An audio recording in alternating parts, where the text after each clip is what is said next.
Leo ilikuwa siku ndefu sana kwa mashabiki na wachezaji wa klabu ya Yanga.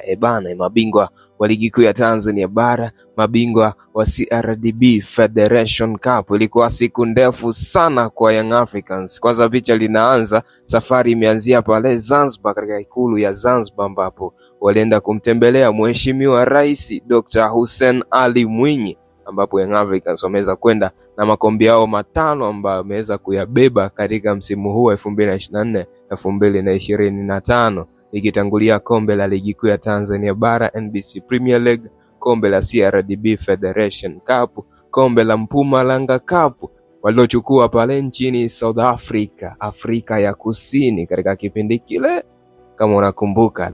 Then kombe lingine ni lile kombe la Muungano na lile kombe la Ngao ya Jamii. Wameweza kupiga picha pamoja, rais wa Zanzibar Mheshimiwa Dr. Hussein Ali Mwinyi, rais wa klabu ya Yanga Bwana Engineer Hersi Said, na makamu wa rais Arafat Haji, lakini pia na viongozi wengine wa Yanga, bila kumsahau mwekezaji mkuu wa klabu ya Yanga GSM Gharib Said Mohamed, na wachezaji pamoja na benchi zima la ufundi waliweza kutembea pale katika ikulu ya Zanzibar. Na Mheshimiwa Rais wa Zanzibar Dr. Hussein Ali Mwinyi aliweza kutoa zawadi ya shilingi milioni 100 kwa klabu ya Yanga, akiwapongeza kwa msimu mzuri, msimu 2024-2025.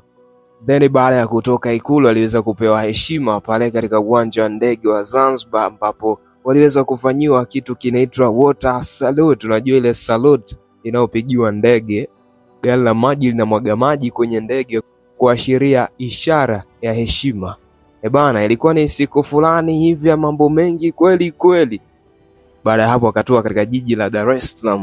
Baada ya kutua Dar es Salaam, paredi ikaanzia pale airport, kutoka airport mpaka Tazara, Keko, Karume mpaka Msimbazi.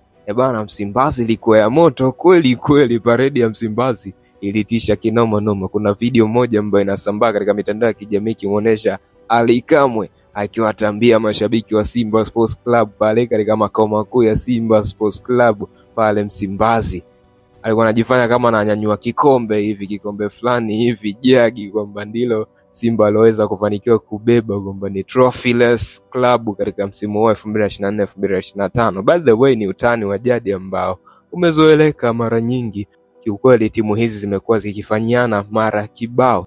Baada ya kutoka pale Msimbazi, wakanyosha moja kwa moja katika headquarters za Young Africans Jangwani pale, ambapo zilifanyika show kadhaa za wasanii, burudani kibao, walikuwepo mashabiki wengi kweli kweli. Leo ndo nimeamini kwamba Young Africans wana mashabiki wengi ambao kiukweli wanaipenda timu yao.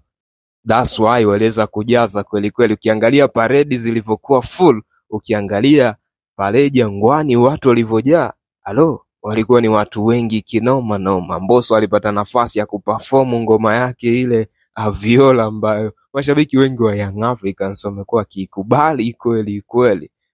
By the way, Mbosso ni shabiki kindaki wa klabu ya Simba, lakini for the money hakuna ushabiki. Ameweza kuperform pale, na baada ya performance aliweza kufanyiwa mahojiano, akasema nimekuja kuperform kwa sababu imeonyeshwa love kubwa sana na wananchi, lakini pia nimeperform kwa sababu ni business, ni biashara, inanipa fedha. Kwa ushabiki nimeweka kidogo pembeni, then nikafanya kazi kama kazi zingine.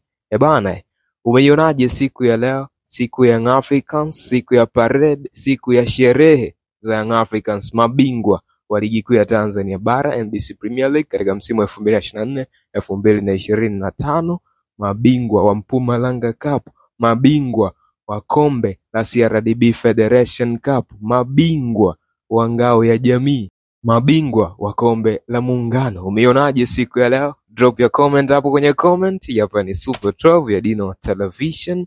Endelea kutufollow kwa taarifa nyingi zaidi za kimichezo.